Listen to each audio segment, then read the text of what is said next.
Noong 1521, sa paghanap ng Portuguese na si Ferdinand Magellan at ng mga Kastila sa isla ng Molucas, nakarating sila sa Cebu. Ang dato sa Cebu na si Raha Humabon ay malugod na tinanggap ang mga dayuhan. 400 sa kanyang mga nasasakupan ang naging Katoliko at nakipag-alyansa sa Espanya. Subalit hindi ito naging matagumpay. Si Magellan at ang mga kasama niya ay namatay sa pakikipaglaban kina Lapu-Lapu sa Mactan na isa ring isla na bahagi ng Cebu.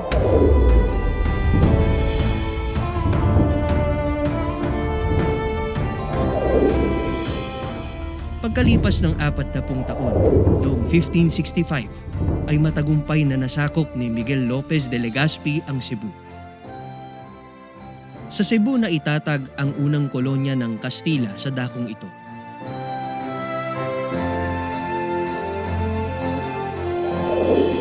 Kilala rin ang syudad na ito sa tawag na Queen City of the South. Narito rin ang pinakamatandang muog o kuta, pinakamatandang paaralan, at pinakamatandang street o kalye. Pero alam nyo ba na ang Iglesia ni Cristo ay dito rin sa Cebu unang nakarating pagkatapos nitong lumaganap sa Luzon?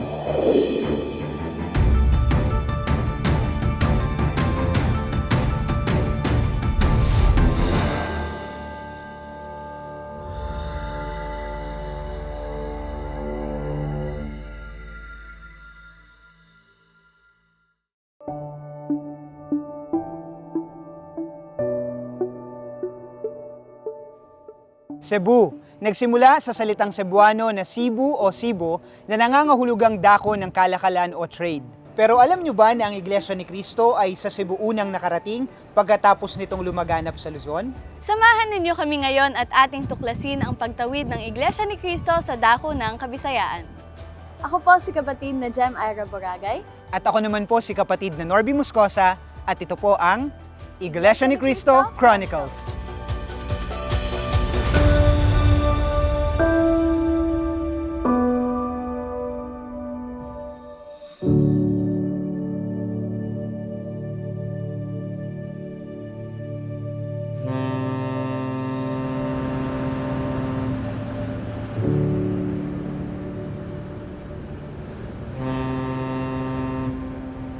Noong 1937 po, ipinadala ng kapatid na Felix Manalo si kapatid na Alipio Apolonio sa lalawigan ng Cebu para magbukas ng gawain ng iglesia sa Kabisayaan. Siya po ang ipinadala sapagkat siya ay marunong magsalita ng Cebuano.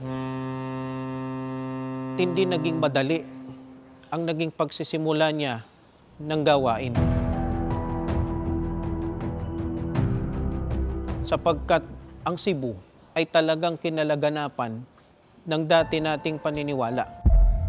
Ang mga tao dito ay talagang masasabi nating deboto, subalit dahil sa panahong yon nang hawak siya sa pangako, sa sugo at sa gawain, naghanap siya ng ilang tao, maaari, kusang loob na magpagamit ng kanilang tahanan, pero wala ni isa.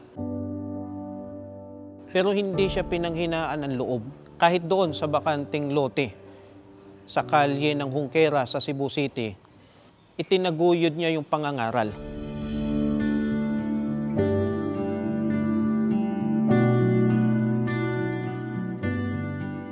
Nagturo siya doon ng aral ng Diyos kahit na sa una walang nakikinig. May mga taong dumadaan, napapakinggan siya. Andito tayo ngayon sa Colon Street na pinakamatandang kalye, hindi lamang sa Cebu City, maging sa buong Pilipinas. Katabi nito ang Junquera Street, kung saan dito sa kalyeng ito, nagsimula ang gawain ng Iglesia ni Cristo dito sa Cebu City.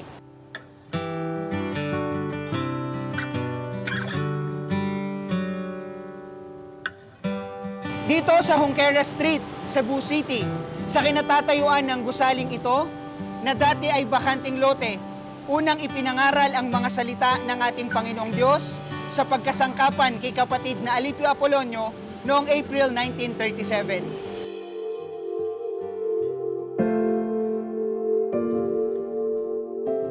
Sa halip na mapigilan ang gawain ng iglesia sa dakong ito, ay lalo pang maraming tao ang naging interesado sa pakikinig ng mga aral na itinuturo nito. Sa patuloy na pangangaral ng mga salita ng Diyos, kinalaunan, nung panahon na yon ay nabautismuhan ng 47 katao doon sa ilog sa Alaska, Mambaling, na siyang naging hudyat ng pagsisimula ng pagkakatatag at pagbangon ng iglesia sa Kabisayaan.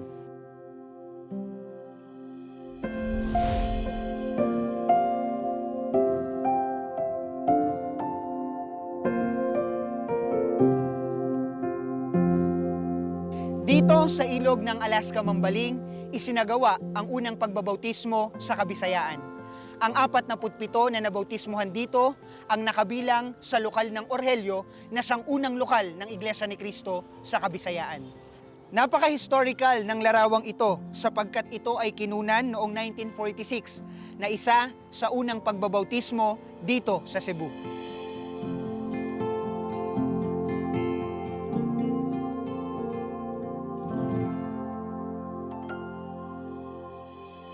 Noong 1947, sa awa tulong ng Panginoon Diyos, nakabili ang iglesia ng lupa dyan po sa Orhelyo, na kinalaunan sa pagpapatibay ng pamahala ay itinayo ang isang gusaling sambahan na napaglulan ng 500 mananamba.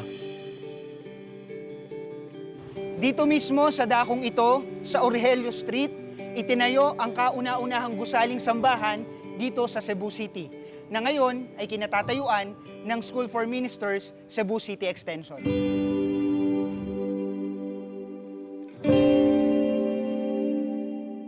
December 19, 2018, nang pinagtibay ng tagapamahalang pangkalahatan ng Iglesia ni Cristo, ang kapatid ni Eduardo V. Manalo na pasinayaan ang bagong gusali ng School for Ministers dito sa Cebu City.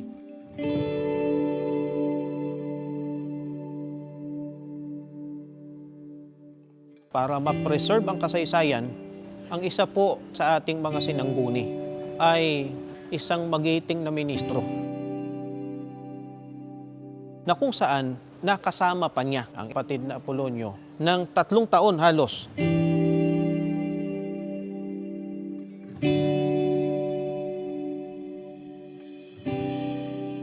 Ang kapatid na Rinaldo Gaper na tagapagturo sa paaralan ng mga nagmiministro dito po sa Cebu City.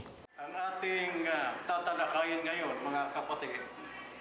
Ang ligaya ko po hindi masukat Kasiyahan ko. Nakasama ko ang inatasan na sugo, ang kapatid na Alipio Apolonio.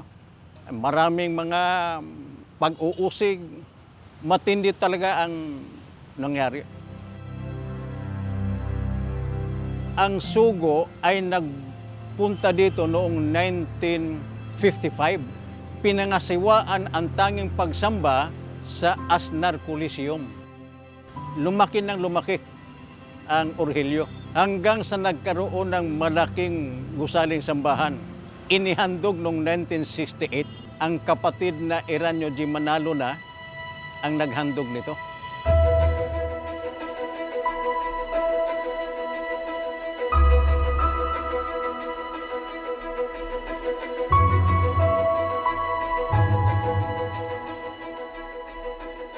Nagpadala pa ang kapatid na Felix Y. Manalo ng mga manggagawa, sina kapatid na Gregorio Earnshaw, Leocadio Parane at Vicente Tabulaw. Bago sumiklab ang ikalawang digmaang pandaigdig, ay natatagpa ang mga lokal ng Naga, San Isidro, Sibonga, Liloan, Labangon, Lapu-Lapu, Colon, Mandaue at Talisay.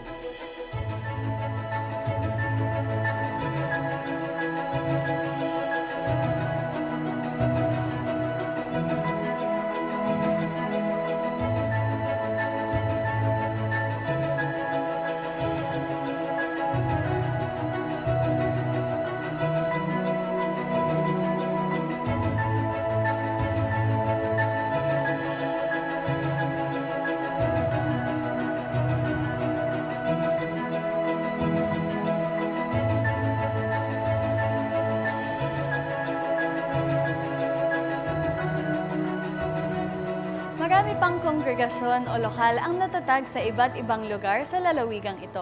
Taong 1987 ay umabot na sa 42 ang bilang ng mga lokal sa buong distrito.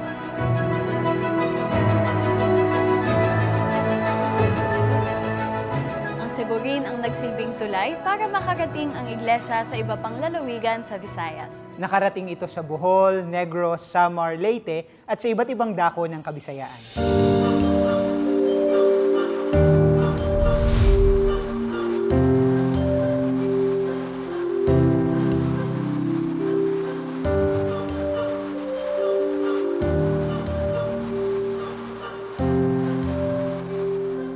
Kahit po mahirap na puntahan ang isang dako dahil sa utos ng ating Panginoong Diyos na ito ang itinuturo ng ating tagapamahalang pangkalahatan, wala pong tigil ang mga kapatid na tumutulong sa ganitong mga gawain.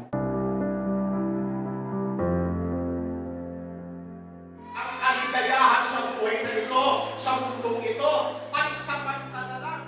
Ginagawa po natin itong pamamahayag ng mga salita ng ating Panginoon Diyos sa dakong ito kahit na mapanganib, sapagkat ito po ay aral ng ating Panginoon Diyos na ipalaganap ang kanyang mga salita. Wala tayong pinipiling tao kahit na dako, mapanganib man o hindi. Basta may mga tao ay ginagawa po natin ang pamamahayag ng mga salita ng ating Panginoon Diyos para mabigyan ng pagkakataon ang mga tao na sila rin po ay maligtas pagdating ng araw ng pag-uukon. May unta nga ilahang tukuran og simbahan diri kay para daghan mi nga maminaw. Talagang pumasok sa aking puso at isipan kung gaano talaga kahalaga ang Iglesia ni Cristo sa buhay ng tao.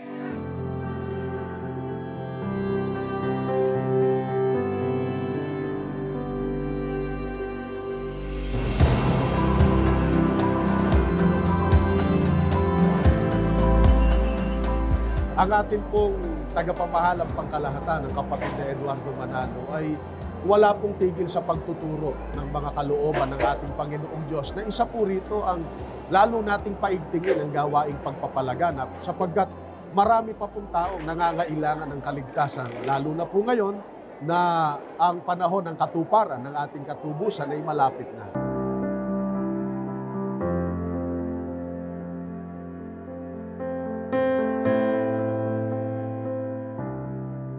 Kung nakayon ko, nga nasuod ko na, Iglesia na yun. Salamat yung dako, nisuod ko sa Iglesia ni Cristo.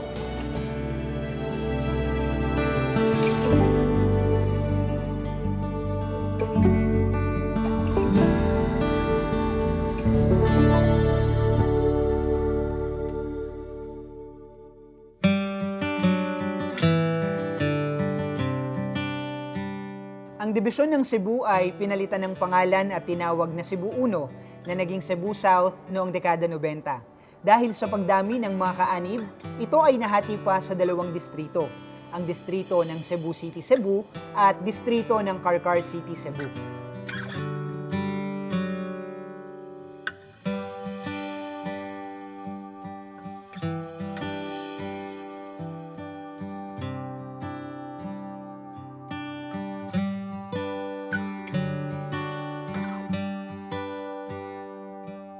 Talagang hayag na hayag ang pagtulong, pagsama ng Diyos kay kapatid na Eduardo B. Manalo. Na sa kanyang panahon ay lalong nahayag ang Iglesia ni Cristo, hindi lamang sa Pilipinas, kundi buong mundo po yun. Ang aral na itinataguyod ng Iglesia ni Cristo ay ang aral na itinuro ng sugo, ang kapatid na Felix Manalo, na pawang salita ng Diyos na nakasulat sa Biblia. At ang aral na ito na itinuro ng sugo ay siyang patuloy na itinataguyod ng ating tagapamahalang pangkalahatan, ang kapatid na Eduardo Manalo. Kaya ang natatanggap ng tao na aral na pinakikinggan nila sa Iglesia ni Cristo ay dalisay na ebanghelyo.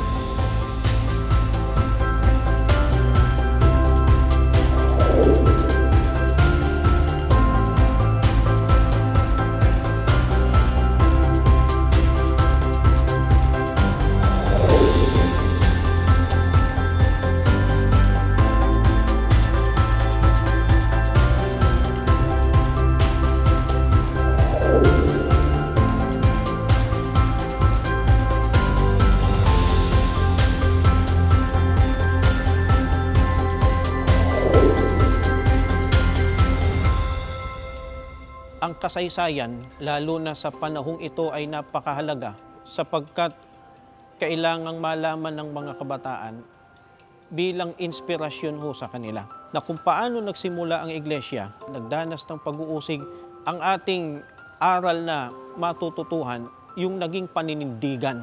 Hindi isinuko ng mga naunang ministro, ng mga naunang kapatid na itaguyod ang paglilingkod. Insultuhin man sila, saktan man sila, pero mamamalagi naninindigan sila sa pagsunod po sa aral ng Panginoon Diyos. Kapatid na Eduardo B. Manalo, patuloy pa ang buong iglesia sa kanyang pagsulong at makapagpatuloy pa kayo sa pag-akay sa aming lahat sa kaligtasan. Dumaan man ang maraming pagsubok, ay namalaging matatag at matibay na nagtitiwala sa Diyos ang mga kaanib sa Iglesia ni Cristo sa lalawigang ito. Sana ay gayahin nating mga kabataan ang katatagan sa pananampalataya ng mga naunang kaanib sa Iglesia ni Cristo. Hindi ba natin inabot ang sugo ng Diyos sa mga huling araw? Ang kapatid na Felix Y. Manalo ay nananatili sa ating puso at isipan ang mga aral ng Diyos na kanilang itinuro. Ito ang ating isabuhay hanggang sa makamit natin ang pangakong kaligtasan. Ako po si kapatid na Jem Ira Boragay. At ako naman po si kapatid na Norby Moscosa at ito po ang Iglesia ni Cristo Chronicles.